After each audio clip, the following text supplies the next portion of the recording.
Tema de hoje, o temperamento de um líder bem-sucedido. Pessoas que são bem-sucedidas, elas sabem como lidar com suas emoções e seus temperamentos. Uma pessoa bem-sucedida, ela sabe como ela precisa, quando ela precisa agir de uma determinada maneira, como ela precisa agir de uma outra maneira. Uma pessoa que está numa liderança, ela tem que estar preparada para receber contradições algumas vezes, oposições outras vezes, e saber como lidar com tudo isso. Agora, existem algumas virtudes que simplesmente não nascem com a gente. A gente tem que desenvolver. Tem determinadas coisas que você não pode encarar assim, não, eu não nasci com isso. Não, você tem que desenvolver. Nossa família fez, nessa semana, aproveitamos as férias e de tempo em tempo, vamos todos ao oculista, vamos todos ao tal. Dessa semana foi cardiologista, vamos todos ao cardiologista, vamos checar nossa saúde, todos os 4 lá de casa, vamos checar. E eu me lembro que uma das coisas que a doutora falou para mim, logo de cara, ela falou o seguinte, falou, você é muito tranquilo? Eu falei, sabe nada, inocente. Você é muito tranquilo? Seu coração está ótimo? Assim, você sempre foi assim? Não, não. Aliás, meus irmãos me falam que eu era nervosinho quando era criança. Que eu era briguento, nervosinho e tal. E eu confesso para você hoje, não sou assim. Lido com muitas tensões. E o mais interessante, essa semana foi uma das que eu tive maiores tensões nos últimos meses. Foi nessa semana. E receber isso da cardiologista, um eletrocardiograma feito já nessa semana, foi ótimo para mim ver que controlei uma área da minha vida. O que eu quero te mostrar é o seguinte, eu não nasci assim. Eu desenvolvi isso na minha vida. Eu observei pessoas que eu falava, eu quero ser que nem aquele cara. Tem um pastor na minha vida, o Jamê, como eu admiro a paciência, o autocontrole dessa pessoa. Para mim é um modelo. Eu quero ser assim. O que essas pessoas precisam fazer? E eu aprendi diversas coisas que você vai aprendendo com a vida. Aprenda, como eu já disse aqui no domingo passado, você precisa aprender a recarregar suas baterias. Você precisa ter tempo de lazer, de descanso. Aprender a se controlar.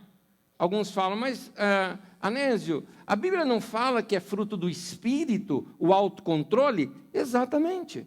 Anda com o Espírito Santo, anda com Deus, vai ter tempo de oração, e isso vai te ajudar muito no autocontrole. Tem algumas virtudes na vida, como eu estou dizendo, que você não nasce com elas, você tem que desenvolvê-las. Agora, esse ter que desenvolver exige de você trabalho, exige de você aprender a dizer não, às vezes para si mesmo. Exige de você aprender como salmista que diz assim, eu fiz calar a minha alma. Tem hora, meu querido, que a vontade é você levantar e falar um monte para a pessoa, você está por aqui, você quer falar, mas você conta até 10, você espera, você se belisca, você faz, mas segura, calma, não é momento. Não é hora de fazer isso, não é dessa maneira, você desenvolve isso, dá trabalho, mas quem não quer mudar, não quer crescer. Se você quer crescer na vida, você tem que ver mudanças, encarar mudanças, você não pode simplesmente deixar com que as coisas aconteçam aleatoriamente, você tem que provocá-las. No processo de desenvolvimento de uma pessoa, deixa eu te dar um primeiro passo que você precisa fazer. Primeiro, acabe com suas desculpas esfarrapadas. Uma delas é clássica, é a famosa, eu sou assim mesmo. Você está se enganando. Você não é assim, aquilo está em você, é um estado de atitude sua. É algum valor que você tem ou desvalor. Por isso que você age daquela maneira, mas aquilo não é você. Quem fala isso é principalmente gente que é muito estourada. Eu sou estourada, eu sou assim mesmo. Você não é assim. Isso foi desenvolvido na tua vida. As pessoas são vítimas de uma situação e muitas vezes elas mesmas provocam aquela situação. Você veio de uma família que todo mundo falava gritando, você veio de uma família que todo mundo brigava um com o outro, aí você se casa e sua esposa se espanta com você, o seu marido se espanta com você, fala, meu, você só fala gritando. Desenvolva atitudes novas, maneiras novas de ser. Quem não quer mudar, não quer crescer. Se você quer crescer, você tem que sofrer um pouco. Todo crescimento requer sacrifício.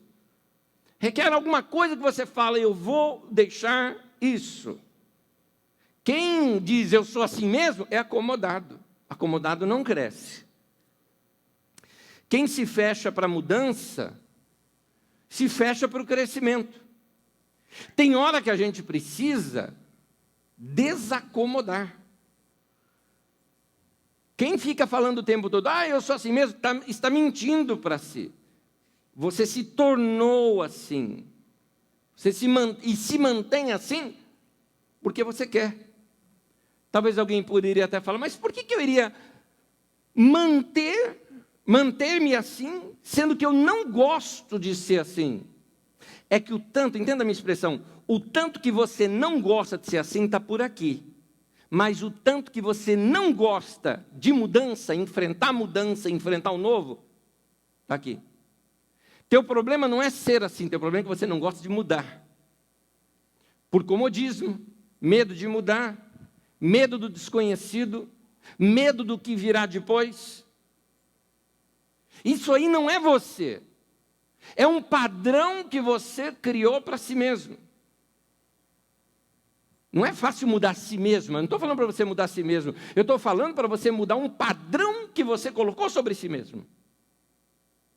Você se impôs aquelas coisas, ou você aprendeu a ser daquela maneira no ambiente em que você vive e convive, ou com as pessoas que você convive. A gente tem muito das pessoas que a gente convive. Nós somos uma média das 5 pessoas que a gente mais convive, das que a gente mais dá ouvidos. A gente ouve muito essas pessoas, a gente dá ouvido a essas pessoas, a gente recebe influência dessas pessoas, nós temos muito delas na vida da gente. Então tem muita coisa ruim que a gente aprendeu a ser por convivência. Quando você vive muito tempo num determinado padrão, você se acostumou tanto com ele, que você começa a achar que aquilo é você, que aquilo faz parte de você, você convive com aquilo. Então, para quebrar um padrão de comportamento, é necessário primeiramente você notá-lo, tomar consciência dele, reconhecer que ele existe, reconhecer que ele está lá. Quer ver? Deixa eu fazer algumas perguntas, você vai respondendo para você. Você é chato? O que os outros dizem de você? O que você acha que os outros pensam de você? Você é muito cheio de si? Você é arrogante? Você atropela as pessoas? Quer ver uma perguntinha que a gente nunca consegue se analisar bem, a gente tem que se analisar com os olhos dos outros? Você é preguiçoso? Você é acomodado? Você é desorganizado? Quais são os seus defeitos? Esses defeitos viraram um padrão para você, mas não é você. Não é você. É alguma coisa que está em você, alguma coisa que você age daquela maneira, mas isso não é você. Então, muda. Mude isso. O que você precisa fazer? Primeiro, reconhecer esses padrões em você. E depois, estabelecer um alvo, uma meta, um novo patamar para você. Você precisa subir o padrão, propor a si mesmo que você vai passar a se comportar de uma outra maneira. Talvez até se motivando, percebendo que ser assim não é bom para você. Tem hora que a gente tem que se conscientizar, falar, esse meu jeito de ser não é bom para o meu marido, não é bom para os meus filhos, não é bom para a minha esposa, isso não está sendo bom para mim, eu tenho que mudar. Tem determinadas coisas na sua vida que está estragando seus relacionamentos, e um detalhe, estragando as coisas que você mais gosta, por causa desse jeitão que pode ser mudado. O que você não pode fazer é dizer, eu sou assim, eu não vou mudar. Não, não é assim. É um padrão de comportamento que você aprendeu. Entenda bem, você pode e deve, aliás, você pode mudar tudo na tua vida que te incomoda. Você pode fazer isso. Quando eu estou falando de padrões de comportamento. É um padrão de comportamento que eu preciso reaprender, modificar, fazer de outra maneira. Tem outra maneira de ser que não é essa? Ora, é só você olhar ao redor, você vai ver pessoas que têm isso já desenvolvido na vida deles e falam, eu quero ser assim, pronto, estabeleceu um padrão, eu quero ser isso aí. Algumas coisas na vida da gente precisa de um momento de decisão. Tem momentos na vida da gente que a gente precisa, sabe fazer o quê? Me permita, eu sou baixinho, mas tenta me ver. É mais ou menos isso aqui, ó. Imagina que eu estou aqui com você, falo, ó, daqui você não passa. Quem já brigou em escola sabe disso que eu estou falando. Você que já brigou... Alguém aqui já brigou na escola? Vamos lá. Meninos, briguinha de saída. É assim, ó. Ainda você vai assim. Daqui você não passa. Tem hora que a gente precisa fazer um risco na vida da gente. Tem hora que a gente tem que chegar assim e falar, ó, a partir daqui esse assunto não entra mais na minha vida. Tem hora que a gente tem que dar um basta. Acabou. Algumas coisas mudam lentamente, outras coisas só de modo brusco que dá para mudar. Por quê? Porque nós estamos, quando a gente vive muito um determinado padrão de comportamento na vida da gente, a gente como que fica hipnotizado. Já viu alguém hipnotizado? Alguém hipnotizado, ele está obedecendo comandos de fora de si. O que a hipnose faz? Ela tirou de você aquela guarda. Ela tirou de você aquela análise, aquela autocrítica, e você faz o que a coisa está te sugestionando a fazer. Tem hora, e como é que você acorda? Você precisa, às vezes, de um choque ou de alguma coisa para acordar aquela pessoa. Na verdade, entenda a minha expressão, hoje eu quero deshipnotizar você. Acorda! Você não está percebendo que tua vida está indo embora, está indo para o ralo, esse seu jeito de ser está estragando tua vida, está estragando tua carreira, está estragando teus relacionamentos, está estragando teu ministério, está estragando sua maneira de ser, está estragando teu casamento, está estragando teu trabalho. Acorda! Você não percebeu que antes você estava crescendo mais? Você está anos da sua vida que você está emperrado. 5 anos que você não sai do lugar, não progride em nada. Acorda! Eu estou tentando fazer isso com você. Agora, se você chegar e ficar falando, mas eu sou assim. Sabe o complexo de Gabriela? Eu nasci assim, eu cresci assim, você sempre assim. Para, acorda, você não é essa coisa. Colocaram isso para você, ou você aceitou isso em você, ou é uma coisa envelhecida, envelheceu em você, está na hora de mudar. Você não tem tantos anos de vida assim. Eu não estou falando para um grupo de adolescentes aqui, a maioria de vocês aqui, a maioria de vocês, já tem uns aninhos rodados aí na vida, não é? Não é? Alguns falam assim, Nésio, eu tenho o quê? Eu estou nos meus 40 ainda, não estou igual você nos 50. Tá bom, aos 60 meu pai morreu, e aí? E não queria morrer. Estava bem na vida. Estava legal, foi um acidente. Um acidente doméstico, inclusive. Inesperado. Morreu. Quanto tempo de vida a gente tem? Não sei. Então tem que aproveitar bem. Tem que viver bem. Não tem muito tempo para ficar mudando as coisas. Se é para mudar alguma coisa, tem que mudar logo. Por isso, você precisa sair dessas coisas que você está fazendo de modo automático. Então, é hora de reaprender, é hora de acordar, é hora de ser realmente quem você sempre quis ser. Você precisa alterar esse estado que você está, uma ruptura forte. E é depois dessa introdução que eu quero entrar no meu texto. Uma experiência com Deus pode te levar a isso. Uma experiência forte com Deus pode te levar a acordar para isso.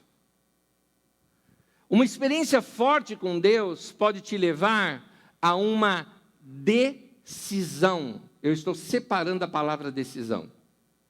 Causar uma cisão. Decisão é isso. Quando eu decidi, passei um risco, falei, a partir daqui, mudei. Uma revelação sobre mim mesmo. Quem eu sou? Opa, estou me vendo. Tenho esse defeito. Decido, vou mudar essas coisas na minha vida e não vou aceitar outra coisa. Não vou aceitar outra coisa a não ser mudança. Não vou aceitar comodismo.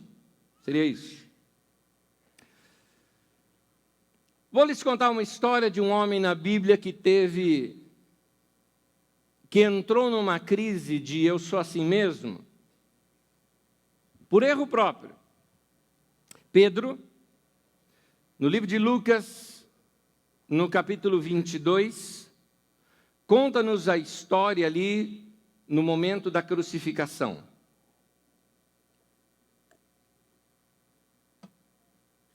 Lucas 22, texto longo, acompanhe comigo, do versículo 54 em diante, diz: Então, prendendo a Jesus, levaram-no para a casa do sumo sacerdote. Pedro o seguia à distância. Mas quando acenderam um fogo no meio do pátio e se sentaram ao redor dele, Pedro sentou-se com eles. Uma criada o viu sentado à luz do fogo. Olhou fixamente para ele e disse: Este homem estava com ele. Mas ele negou: Mulher, eu não conheço. Pouco depois, um homem o viu e disse: Você também é um deles. Homem, não sou, respondeu Pedro. Cerca de 1 hora mais tarde, outro afirmou: Certamente este homem estava com ele, pois é galileu. Alguns reconheceram por causa do sotaque, diz o outro texto. Pedro respondeu: Homem, eu não sei do que você está falando. Inclusive, num outro texto de um outro evangelista, narrando esse momento, diz que Pedro, inclusive, praguejou. Em outras palavras, de modo elegante, a Bíblia está dizendo que Pedro mandou o cara para aquele lugar. Isso. Foi isso que Pedro fez. E me chama a atenção essa expressão. Falava ele ainda, quando o galo cantou. O Senhor, Jesus, deveria estar sendo movido de um lugar para outro, bem nesse momento. O Senhor voltou-se e olhou diretamente para Pedro. Bem nos olhos de Pedro. Só olhou. Então Pedro lembrou-se da palavra do Senhor que tinha lhe dito: Antes que o galo cante hoje, você me negará 3 vezes. Saindo dali, chorou amargamente. Até. Algumas coisas que devem ter passado na mente do Pedro. Estou desqualificado. Falhei, dizendo que eu não ia falhar. Porque quando Jesus falou com ele: Você vai me negar? Ele disse que não. Eu nunca vou te negar. Nunca. O galo não vai cantar e você vai negar 3 vezes. Então, a sensação de Pedro era: eu sou isso aí. Eu não sei se você sabe, Pedro não é o nome dele. Pedro é o apelido que Jesus deu para ele. Pedro é rocha, algo firme, sólido. O nome dele é Simão. E Simão é caniço quebrado, cana quebrada. Uma cana quebrada que bate o vento e faz assim, ó. Na cabeça dele, ele era Simão, Jesus o via como Pedro. O que Jesus queria fazer era mudar um padrão de comportamento na vida do Pedro, que ele aprendeu em casa. A gente fala que a gente não é hipnotizado, te hipnotizaram já com um monte de coisa. Teu pai, por exemplo, ou tua mãe, talvez chegava para você e falava, você é burro, menino, você não consegue fazer nada. E pronto, você foi ouvindo aquilo de uma tal maneira que aquilo te condicionou. Você acha que é. Talvez você já passou um furo no seu trabalho. Quem sabe você fez alguma coisa e fez errada. E alguém falou, você não presta, isso aqui não serve para nada. E ainda te manda embora. E você acha, eu sou esse cara, desqualificado. Não, não é. É uma padronagem que foi imposta sobre você. Eu era novo no ministério, bem novo. Eu devia ter meus 19, 20 anos de idade. Já era pastor. E fui convidado para pregar numa grande igreja. E eu fui fazer o que eu sabia. Naquela época, eu dirigia muitos seminários sobre louvor, adoração e tudo mais. E eu era conhecido por aquilo. Só que o pastor, quando me convidou assim, prega uma palavra aqui para a gente. Eu fui lá. Preguei uma palavra para eles. Confesso, não foi boa. Não foi legal. E o que o pastor estava esperando de mim, que eu não sabia, era que eu ensinasse sobre louvor e adoração. Toda a igreja, ele não foi claro comigo, eu preguei uma outra coisa. Quando terminou a reunião, o pastor chegou assim para mim e falou assim, isso aí que você fez, eu também sei fazer. Eu falei, desculpa, eu tentei dar o meu melhor. Eu falei, precisa melhorar bastante ainda. Eu poderia, naquele momento, me enfiar e dizer, nunca mais eu prego na vida. Que vergonha. Nunca mais eu faço nada disso na vida. Poderia me afundar. Nós temos algumas padronagens na vida da gente, alguns padrões de comportamento, que foram colocados por experiências ruins que nós tivemos. Tem gente que lá na adolescência levou um fora da namorada ou do namorado e até hoje acha que é uma pessoa feia. Acha que não consegue mais nenhum relacionamento. Alguns de vocês tiveram experiências amorosas que lhes marcaram muito. Você amou uma pessoa, gostou muito dela, se apaixonou por ela, mas essa pessoa te traiu, essa pessoa te abandonou. E aí você acha que nunca mais consegue se reconstruir na vida, você acha que nunca mais vai ser amado, que nunca mais consegue amar alguém como se deve amar. São padronagens que nós nos impomos, que nós aceitamos, que vieram sobre nós. Pedro, a vida inteira, sendo chamado de o quê? Cana quebrada. O que é isso? Ô, molão. Não dá para contar com você. Você é um cara que... não dá. Tá bom, e o Pedro foi aceitando isso a vida inteira. Aí um dia ele encontra um cara, Jesus, que fala o seguinte, você não vai ser mais um caniço quebrado, eu vou te chamar de rocha. Você é uma pedra, você é um cara firme. E tem mais, e olha só o que Jesus falou. Essa rocha vai servir de edificação para a minha igreja. Você vai ser um cara forte. Você vai ter uma revelação minha, porque a rocha ali é a revelação de Jesus que Pedro teve. Olha a revelação que você tem. Isto é rocha que está dentro de você. Jesus estava mudando o pensamento de Pedro. Pedro tem essa experiência. Falhou com o cara que estava investindo na vida dele. Entenda bem, aqui a minha expressão, talvez não seja o único, mas eu vou colocar aqui como único nesse momento. O único cara que acreditava nele, ele deu bola fora.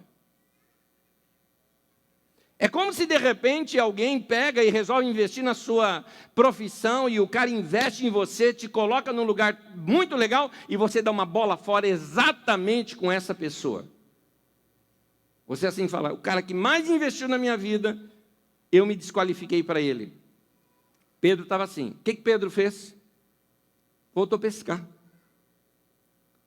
Jesus disse para ele, me segue, e eu vou te fazer pescador de homens, de gente. Você vai abençoar pessoas. O que Pedro estava dizendo aqui, com a sua atitude ao voltar a pescar? Esquece, passou. Perdi, estou fora do esquema, não consigo mais, fora dos projetos de Jesus. Agora, voltar a pescar, fazer o que eu fazia antes. É interessante notar como, quando a gente tem alguma queda na vida da gente, a gente ainda assim procura alguma firmeza. O que a gente faz? Deixa eu voltar lá atrás e fazer uma coisa que estava dando certo lá atrás. Pescaria estava dando certo, dava renda da família, resolvia o nosso problema. Então, eu vou voltar lá a fazer aquilo. Porque eu não sirvo para isso pelo qual eu me lancei. Acontece que o que Pedro não contava era que Jesus ia aparecer ali. Depois da ressurreição, Pedro está pescando, isso está lá em João capítulo 21, Pedro está pescando, e eles estão voltando e não pescaram nada. E Jesus então chega assim, Jesus está lá na praia, e eles estão vendo de longe, que eles estão a 100 metros da praia, é como se fosse um homem lá, está fazendo um fogareirozinho lá, e aí gente, pescou alguma coisa? Não, pesca ali, ó, joga a rede ali do lado direito ali. Se você pescou, tu não pescou nada, se falarem, faz isso, você vai fazer, né? Eles fizeram. A hora que fizeram, puxaram a rede, aquela rede cheia de peixe, na hora, todos entenderam. Por quê? No primeiro encontro de Jesus com Pedro, aconteceu isso. 3 anos e meio atrás, eles estavam lá pescando, Jesus pediu o barquinho emprestado, falou, vamos para o alto mar, joga a rede ali, jogaram e viram aquela maravilha que foi aquela pescaria. E dessa vez, idêntico aconteceu. E alguém percebeu e falou, é o Senhor. Pedro na hora, estava ali só com as roupas de baixo, né? Veste a sua capa, se joga no mar, claro, foi até Jesus, sem graça. Jesus tinha ressuscitado, os discípulos estavam maravilhados, era a 3ª vez que Jesus aparecia para eles, mas para Pedro estava assim, sem graça, sem graça. Jesus se dirige a Pedro, você me ama? O senhor sabe que eu te amo, tá bom. 2ª vez. Você me ama, Pedro? Jesus, o senhor sabe todas as coisas, o senhor sabe que eu te amo. Ok. João 21, 17. Pela 3ª vez, Jesus lhe disse, Simão, filho de João. Interessante que Jesus não chama ele de Pedro, ele chama de Simão. Tinha uma razão aqui, vou te explicar. Simão, filho de João, você me ama? Na 3ª vez, Jesus fala assim com Pedro, e Pedro fica magoado nesse momento. 3ª vez. Pedro negou Jesus 3 vezes. Jesus estava dando a ele 3 chances de afirmar que ele amava. Só que nessa 3ª vez, Jesus mudou a palavra. Na língua grega tem muitas expressões diferentes para amor. Jesus estava falando, você me ama com o maior amor que existe? Ele, sim, Senhor. 2ª vez perguntou a mesma coisa. Sim, Senhor. Na 3ª, Jesus chegou assim para ele e falou, Pedro, você gosta de mim? Pedro se tocou, que Jesus desceu o nível da força do amor. E Pedro, então, nesse momento, Pedro admite. Porque eu acho que nas 2 anteriores, Pedro só falou porque estava na frente dos outros. Não, o senhor sabe que eu te amo. Você acabou de me negar, cara. Como assim? Te amo até a morte, né? Aquele amor máximo. Você sabe que não é verdade isso. Então Jesus desceu o nível e falou, você gosta de mim? O Pedro então falou, o senhor sabe de todas as coisas. O senhor sabe que eu gosto de você. Não pode dizer que isso é amor. Eu falei. Só que Jesus pega, abre o sorrisão e fala, vem pastorear a minha igreja. Vem cuidar dos meus rebanhos. Eu vou usar você. Porque quando Pedro falou, eu te amo com o maior tipo de amor, Jesus falou, eu vou usar você, vem cuidar dos meus rebanhos. Agora que ele admitiu, eu tenho que admitir, meu nível de amor é mais baixo, eu gosto. E Jesus responde a mesma coisa, eu vou te usar desse jeito mesmo. Aqui tem um segredo importante para nós. Uma coisa importante aqui. Se você quer mudar na sua vida, 3 coisas você precisa fazer. Primeira delas, admita os seus erros. Enquanto você não vê nada errado em você, você não muda. Enquanto Pedro estava dizendo lá, o senhor sabe que eu te amo, ó, tantão assim. Eu sabia, Pedro, não é verdade. Não é verdade. Então Jesus dá uma segunda chance. E ele fala, não, eu te amo um tantão assim. Jesus falou, não é verdade. Pedro, vamos mudar de conversa? Você gosta de mim? E assim, ó, olhando nos olhos. Aí o Pedro admite. Jesus, esse cara sou eu. Eu sou assim. Eu sou esse cara fraco. Tanto que você não me chamou de Pedro, você me chamou de Simão. Em outras palavras, Pedro estava dizendo para Jesus, na minha cabeça eu ainda sou isso. Mas foi aí que Jesus pegou, é aí que eu quero te mudar. Se você não admite quem você é, você não muda. Veja a si mesmo exatamente como você é. Não é se ver pior do que você é, por favor, aí não. Porque se você se vê pior do que você é, você vai fazer disso uma desculpa para não tentar mudar. Comodismo. Se você se vê como um cara muito pior do que você é, eu sou péssimo. Aí quando você mostra que você é um pouquinho melhor do que aquilo, você já se sente bem, mas na verdade você não mudou nada. Você não mudou nada. É auto-engano. No domingo passado eu falei que existem algumas emoções que elas não são boas, elas não são gostosas, mas elas são importantes para a vida da gente. Às vezes a gente acha que tudo é o diabo, né? O medo é do diabo. Não. O medo Deus colocou em você como sobrevivência. Então, por exemplo, recentemente, uma semana atrás, reunião de oração na igreja de um pastor amigo meu, entra um cara armado no meio da reunião de oração, querendo levar uma moto que estava lá estacionada, e já todo mundo e tal, e já foi abordando todo mundo, e alguns caras assim já ia voar em cima do cara. O pastor pegou, segurou todo mundo, segurou ali o pessoal, era um grupo pequeno, fez sinal, espera.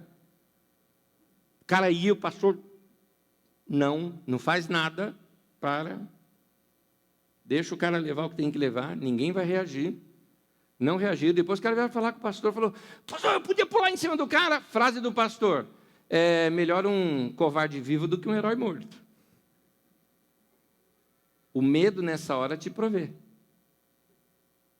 2 dias depois o cara foi pego, devolveu a moto, tudo resolvido, ninguém ferido, o cara está na cadeia, está tudo ok. Precisava saber como reagir. O medo poupa você. O medo te poupa de pular de um lugar onde você vai se machucar. Então, você precisa aprender a trabalhar com emoções negativas, entre aspas, negativas, ruins, que estão em você, trabalhá-las ao seu favor. Domingo passado, por exemplo, eu citei de aquela vontade de fugir, não é? Eu tenho vontade de sumir do mundo. Calma, essa emoção foi Deus que colocou em você. Para quê? Para você gastar um tempo sozinho. É importante você ter um tempo com você para recarregar suas baterias. É isso que você está sentindo. Falamos sobre isso aqui domingo passado. Isso é importante. Hoje eu quero te mostrar mais uma. Uma chamada desapontamento ou frustração. A frustração pode ser uma emoção muito boa se você souber usá-la. Mas se você não sabe o que fazer com a frustração, você fica mal. Então, como assim, Anésio? Como é que eu posso usar a frustração como algo bom? A frustração é um detector. Eu fiquei frustrado com uma área da minha vida. Pega aquele sentimento, quase que uma ira, e fala, quer saber de uma coisa? Eu vou mudar. Porque eu não quero ter mais esse sentimento na minha vida. Eu não quero mais ter esse sentimento na minha vida. Nunca mais na minha vida eu quero esse sentimento. Vou contar um outro meu aqui, também de pregação. Desculpa dar esse exemplo de pregação, não tem a ver com o teu mundo, mas é que meu mundinho é pequeno. Meu mundo é isso aqui. Sou pastor desde 19 anos de idade, é só isso que eu faço na vida. É só disso que eu tenho coisa para te falar. Mas eu me lembro uma vez que eu me preparei muito mal para ir pregar. Mal mesmo. Coisa de iniciante. Estava pregando nos lugares, estava bom pra caramba, todo mundo elogiando, e aí um dia eu tenho que pregar no lugar, beleza, eu vou. Sabe aquela sensação de, isso aí eu sei fazer, o tema eu dominava muito bem e tal, e quando eu fui pregar, eu não tinha nem esboço para mim, não tinha nada, não tinha me preparado, e vou e me perco, e sabe quando faz aquela samba do crioulo doido? E aí você mistura, sabe, assim, e vai falar que Davi abriu o Mar Vermelho e que Moisés lutou com o gigante e aquela bagunça toda. Eu saí frustrado. Eu sabia, foi uma caca, foi muito ruim. O que eu poderia fazer? Ficar frustrado, chateado lá na vida, falar, sei lá, queria ser um pregador melhor, mas não dá. Não fiz isso não. Eu fiz exatamente o que eu estou te ensinando. Eu falei, eu nunca mais quero ter essa sensação na minha vida. Nunca mais. Nunca, porque ela é muito ruim, Eu saber que eu desperdicei o tempo daquelas pessoas todas. Eu acho isso tão importante. Eu falei, nunca mais na minha vida eu quero ir despreparado para quando eu for ministrar. Nunca mais. Aquilo foi tão claro para mim que algumas pessoas acham até que eu exagero, passo às vezes 18 horas ao longo da semana estudando para dar aqui meia hora de palestra. Você fala, em 2 horas eu faria isso daí. É você, eu não sou capaz disso. Eu preciso das 18 horas ali. Eu vou fazer, mas eu vou sair bem. Meu querido, usa a frustração ao seu favor. Usa a frustração para te motivar a melhorar. Usa a frustração para dizer, eu nunca mais vou ser assim na minha vida. Então, se você quer mudar na vida, eu estou te falando de 3 coisas importantes. A primeira delas, admita seus erros, reconheça onde você está errado. O que você precisa mudar? Qual é a área tua que precisa mudar? Qual é o teu comportamento? Você já feriu pessoas? Já feriu gente que você ama? Você tem que se frustrar consigo mesmo e falar, nunca mais eu vou ver alguém chorando na minha frente por culpa minha. Nunca mais. Aí você tem que mudar, aí você muda. Quando você encara dessa maneira, você muda. Admite os seus erros. Segundo, você quer mudar na vida, admite os erros. Segundo, procure se ver como seria você melhorado. Quem é você com aquela área da sua vida resolvida? Quem é? Você na versão 2.0, como é que é? Faz um update aí na tua vida. Quem é você bom naquela área? Bom. Aqui não refere só a você como pessoa. Aqui eu estou enfatizando muito emoções, caráter, personalidade, temperamentos, mas vamos colocar também o nosso mundinho ao nosso redor. Se o item aqui é o seu casamento, por exemplo. O que é um casamento ideal para você? Para você. Não ideal de cinema, fantasmagórico, irreal, nada disso. Uma coisa que não existe. Não, nada disso. Falar, eu sou muito bravo e eu quero ficar sorrindo o tempo todo. Quem ri o tempo todo é bobo, por favor, não seja isso. Não é assim, não é isso que eu estou falando. Seja real, seja real. Seja real. Então, o que é um casamento real, mas bom? Põe esse alvo para você. É o seu trabalho. O que seria o trabalho ideal? O que seria você na sua empresa ou alguma área da tua vida melhorada? O teu corpo. Você não está contente com o teu corpo. O que seria o teu corpo ideal? Não estou falando para você ser um fisiculturista. Não, estou falando para você ser o seu ideal. Aquilo que tem a ver com você, seu estilo, seu jeito de ser. Parabéns a quem é fisiculturista, não estou nada contra, só estou dizendo que é um ideal muito acima para algumas pessoas. Para outras pessoas, ele precisa apenas emagrecer, ou comer diferente, ou dormir melhor, ou ter disposição diferente. O que você precisa fazer? Ok. É importante que você mesmo sinta que precisa melhorar. Nesse momento, não importa o que os outros estão falando, o que importa é o que você está falando. Porque o que os outros pensam de você não vai mudar você. O que vai mudar você é o que você pensa de você mesmo. Então, quando eu falo, admita os seus erros, não é aquele negócio assim, minha mulher fala, né, que eu sou assim, e você não vai mudar com isso. Tua mulher pode falar, você não vai mudar. Você vai mudar quando você ficar frustrado com aquela área da tua vida, e você fala assim, esse cara aí que está agindo dessa maneira, esse cara não sou eu, é um padrão que eu admiti na minha vida, que está me fazendo mal, isso aí está me perturbando, isso aí está estragando a minha vida, então eu tenho que admitir meu erro e mudar. E aí, o que você é? Quem é você melhorado? Então está aqui, eu vou desenhar aqui quem eu quero ser. Eu quero ser esse cara aqui. Então, ninguém muda se não enxerga algo errado na sua vida. Se achamos que algo não tem nada errado, o que a gente faz? A gente olha para o lado, a gente se compara com gente que é pior do que a gente. Aliás, gente pior do que você vai achar o tempo todo. Tem um monte de gente pior. Aí você vai olhar para aquilo, para você pegar e se sentir um pouco melhor. Mas tem gente que, está muito pior. Isso aí não consola não, meu querido. Isso aí acomoda você. Isso acomoda você. Isso é auto-engano. É por isso que eu estou fazendo isso aqui o tempo todo. Acorda!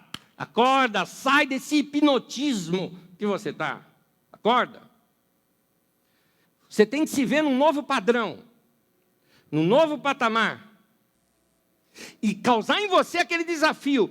Eu tenho que estar lá, naquele patamar que eu estabeleci, custe o que custar. Eu tenho que estar lá.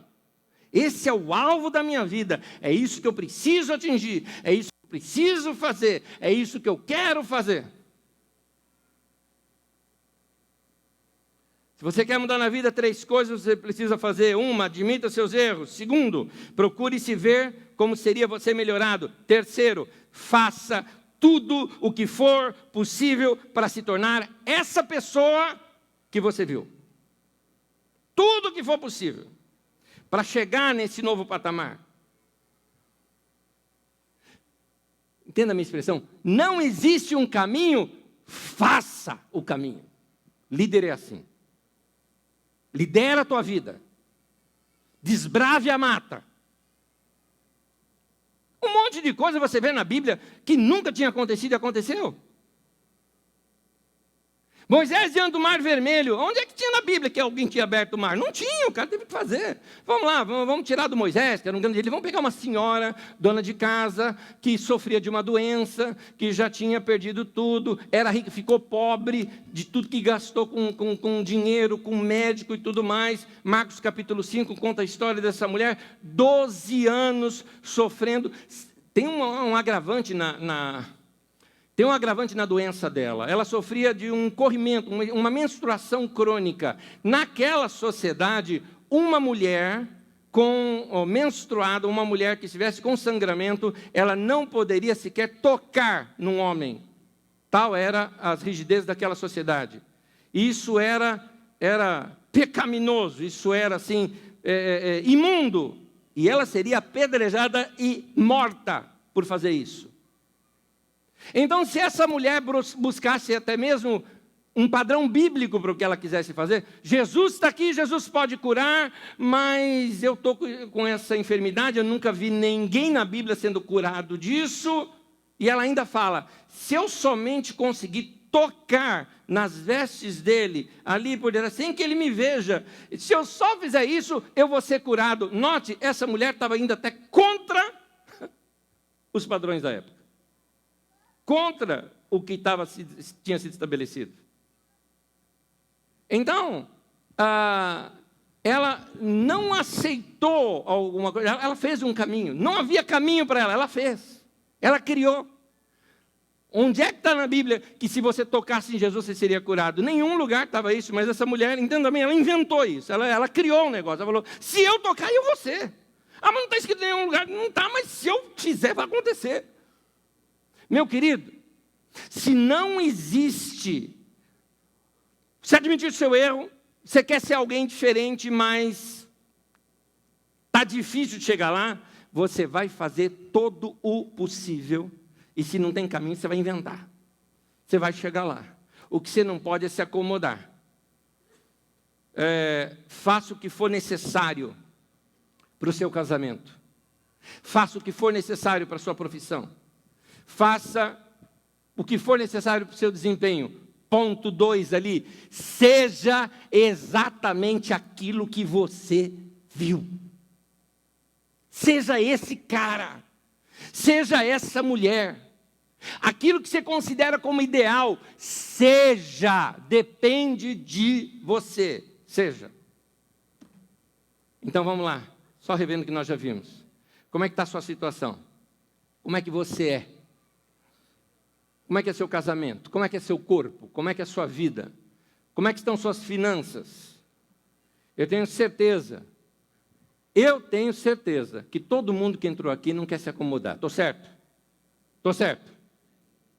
Você quer mudar? Isso aqui é para você.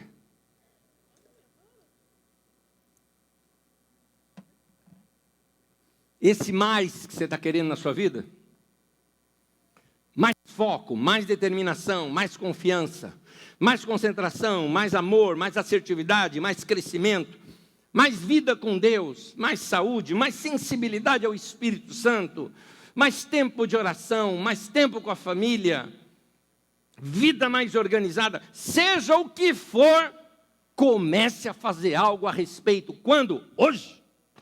Hoje. Você precisa de uma decisão. Você precisa chegar assim, só um risco no chão e falar, vou mudar a partir daqui. Fazer marcos na sua vida de decisão. Sabe por quê?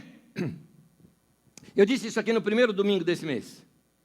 Uma das coisas, tem outras, mas uma das coisas que faz a gente se sentir feliz na vida. Feliz. Olha só, deixa eu contar um negócio. Fisicamente, talvez eu tive uma das piores semanas nos últimos 6 meses. Fisicamente. Emocionalmente, a pior não foi, mas foi muito ruim. Lidar com tensões. Foi ruim. Decisões altíssimas, nível alto, que eu tive que tomar, estou falando tudo nessa semana. Se você me perguntar, Anésio, como você está? Minha resposta, cansado, verdade, mas realizado. Eu estou feliz. Por quê? Tem algo que gera felicidade na gente e chama-se progresso. Progresso. Quando você percebe que foi difícil, você sofreu, mas andei, cresci, mudei, dei um passo, cheguei lá. Não, a hora que eu cheguei lá, perdeu a graça. Aí não é mais felicidade, aí é conquista. A gente confunde conquista com felicidade. A conquista, ela traz alegria. Você conquistou, você fica, né? Você vibra. Isso é conquista. Felicidade está no caminho, não está lá no alvo. Então a felicidade, ela está no progresso. Por isso que eu estou te falando, qualquer área dessa sua vida, meu irmão, dá um passo hoje. Dá esse passo hoje. Eu vou te falar, você vai segunda-feira de bom. Você fala, pô, minha segunda tá legal. Tá legal. Tá boa. Como é que você está? Estou feliz. Por quê? Porque eu dei um passo na minha vida. Se você não sente progresso na sua vida, mesmo que tudo pareça bem, você não vai se sentir realizado. Eu conheço gente rica frustrada. Frustrada. Lembro de ter ido uma vez numa casa de uma pessoa. A pessoa era tão rica que ela não tinha noção da riqueza dela. A casa da pessoa tinha elevador. Dentro da casa. Tão grande que era. Tão grande que a pessoa estava solitária. Morava sozinha. Tinha mais empregado na casa do que família. Uma pessoa frustrada, amargurada, angustiada, chateada e chata. Era muito chata.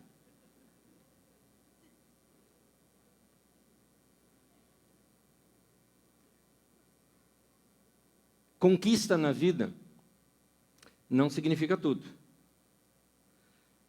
Sem progresso, se a pessoa não se vê crescendo, ela não se sente realizada.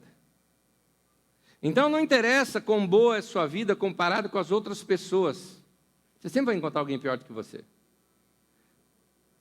Progresso é quando é algo comparado a você mesmo.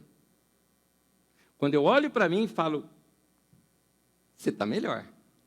Você está melhor.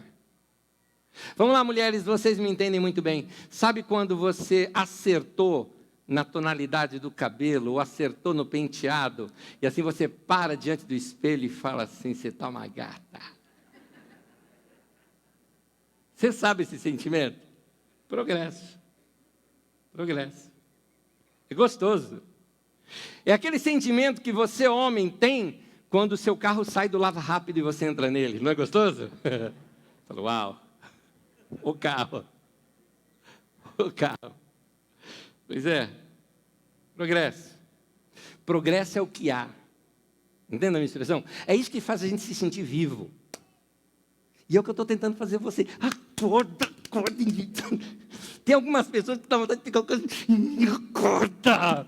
Sabe, igual pessoa que está em pane no avião e a aeromoça tem que dar um tranco na pessoa, tipo, acorda, atenção, você! A pessoa cair em si. Ok. Não é o que nós obtemos na vida que nos faz feliz, é o que nós nos tornamos, é o que nós somos. Eu não posso basear minha vida em coisas. Por isso que eu estou falando, não é eu alcançar aquela coisa, que seja algo material. Eu quero fazer uma viagem, eu quero comprar uma coisa, eu quero comprar uma casa. A hora que você comprar, você vai obter alegria, a alegria da conquista. Felicidade tem a ver com progresso, quando você se vê em condições de fazer aquilo. Progresso na vida tem a ver com o que você se tornou. Eu fiz mudança na minha vida e eu mudei. Isso é progresso. E é isso que faz você se sentir feliz. Progresso felicidade tem a ver com o que nós somos. Porque coisa, alguém pode tirar da minha vida. Coisa, entenda, um carro novo, um aparelho novo, alguém pode roubar. Mas quem nós nos tornamos, ninguém pode tirar isso de nós. Então, mexa com você.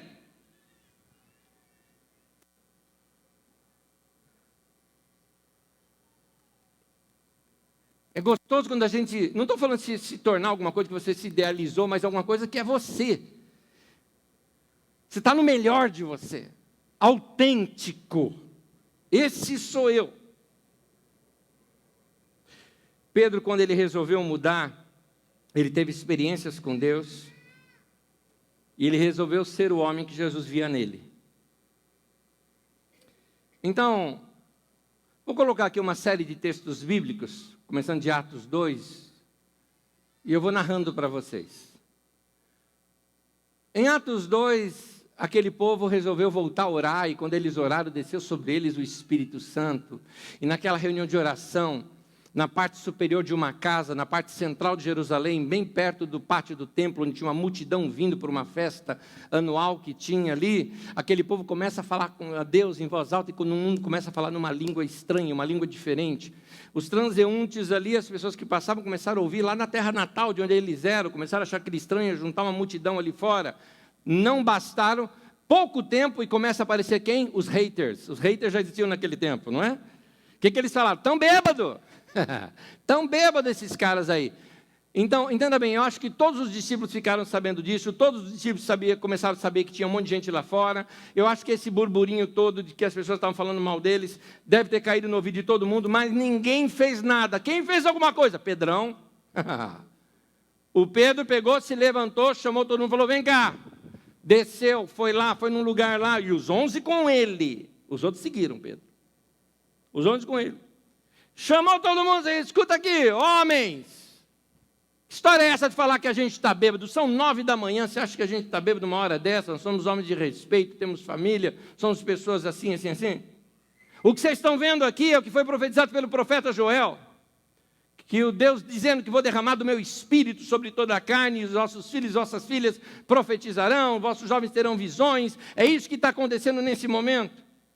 E isso está acontecendo por causa de Jesus de Nazaré, lembra dele? Aquele que vocês pegaram e mataram e crucificaram. Pois bem, ele ressuscitou e nós somos testemunhas, nós vimos esse cara ressuscitado e tem mais. Deus o tornou agora o Kyrios, o Deus, o Senhor do universo todo.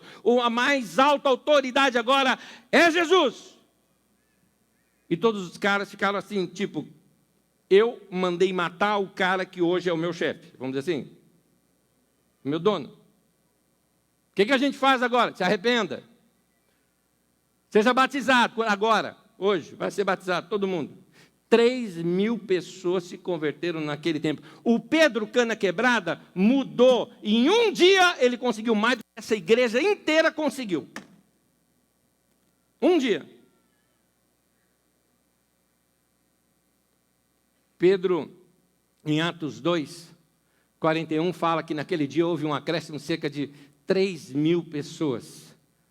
Em Atos 3, Pedro e João sobem para orar. Tem um cara ali, paralítico, pedindo esmola. Pedro olha para ele e falou, eu não tenho dinheiro, mas eu tenho uma coisa que pode mudar a tua vida. Em nome de Jesus, levanta e anda. Deu a mão para o cara e levantou o cara. E o cara é curado.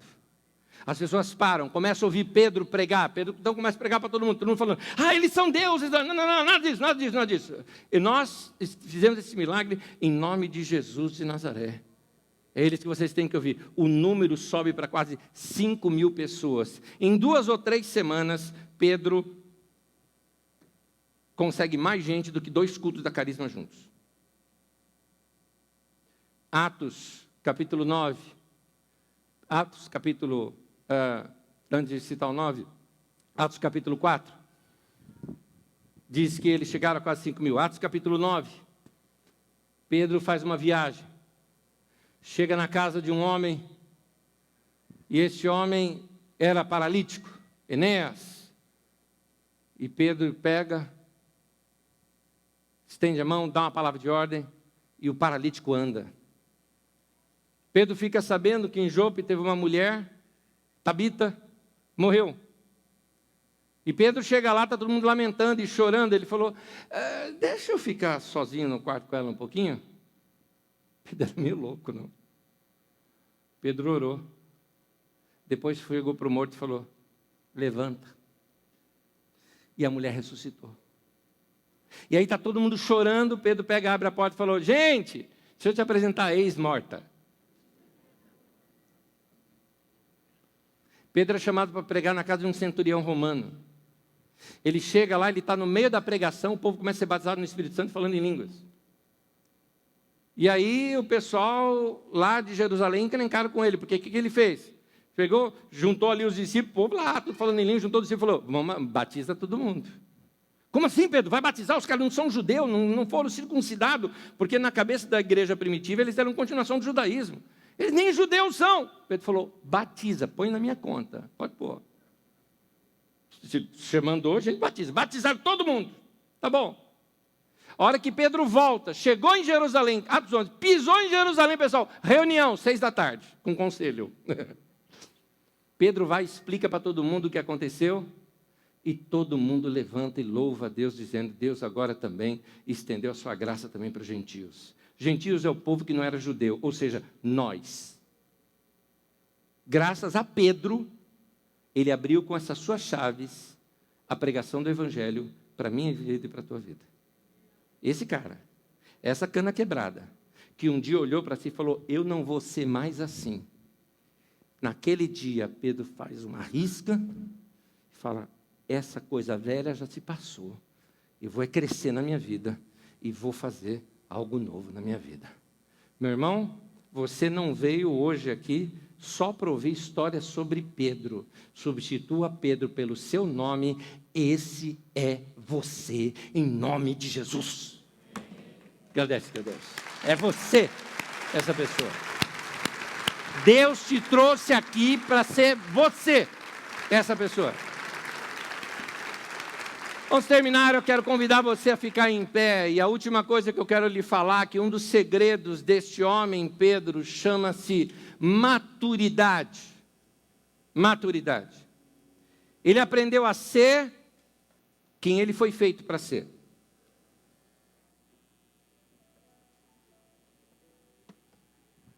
Ele usou a experiência ruim a seu favor. Ele usou seu temperamento. Pedro era estouradão. Pedro está falando, de vez em quando tem que ser. Só que é só saber usar na hora certa. E ele foi. Pedro mudou os padrões da sua vida quando foi necessário. Muita coisa que dizem que você é assim, que você acha que você é assim, eu estou te dizendo, você não é esse cara ruim que você viu, aquela coisa errada, aquela coisa que deu errado. Você não é, aquilo é um padrão que você aprendeu, mas hoje você pode começar a mudar, dar um passo já de mudança e você vai notar a diferença que isso vai fazer na tua vida. Faça isso. Pratique essas coisas. Em nome de Jesus. Eu quero orar com você. Eu quero orar com você. Antes de orar, quero te lembrar uma coisa. Quando você quer mudar, não tenta mudar 10 coisas ao mesmo tempo. Mira numa. Mude aquela uma. Você vai receber força para mudar as próximas. Isso se chama foco. Mas esse não é o tema de hoje, é o tema do domingo que vem. Eu sei que você não vai faltar domingo que vem para ouvir essa. Domingo que vem eu quero te ensinar como ter foco. Vamos orar? Dá a mão para quem está ao teu lado, eu quero orar com você e abençoar a tua vida. Pai, a cada um desses meus irmãos e irmãs, abençoa, Senhor. Dê a eles a graça necessária para mudarem. Como está escrito na tua palavra não volta vazia. Nessa palavra que eles receberam, já tem o poder suficiente que eles precisam para mudar. A fé vem pelo ouvir e ouvir a tua palavra. Na palavra que eles já receberam o poder e a fé necessária para mudar. Conscientize, meus irmãos, disso. Fale aos seus corações. Dê a eles graça. E que eles terminem essa próxima semana, que se inicia hoje, da maneira como eu estou terminando, Senhor, levantando as mãos para os céus e dizendo muito obrigado. Até aqui me ajudou o Senhor. Eu cresci mais um pouco, eu progredi na minha vida. Seja essa a realidade de cada um dos meus irmãos. Em nome de Jesus. Abençoe-os. Aqui estão os melhores maridos, as melhores esposas, os melhores filhos, os melhores profissionais, os melhores líderes. Aqui estão os homens e mulheres transformados pelo Senhor e capacitados para serem melhores. Que a tua mão esteja sobre eles. Sejam felizes e realizados, em nome de Jesus. Amém e amém. Que o Senhor te abençoe, que o Senhor guarde a tua vida, que o Senhor abençoe a tua vinda aqui, multiplicando isso na tua vida. Deus te abençoe, paz, graça sobre você. Abençoa o irmão que está do teu lado, dá um abraço nele, vai na paz. Até domingo que vem. Deus te abençoe.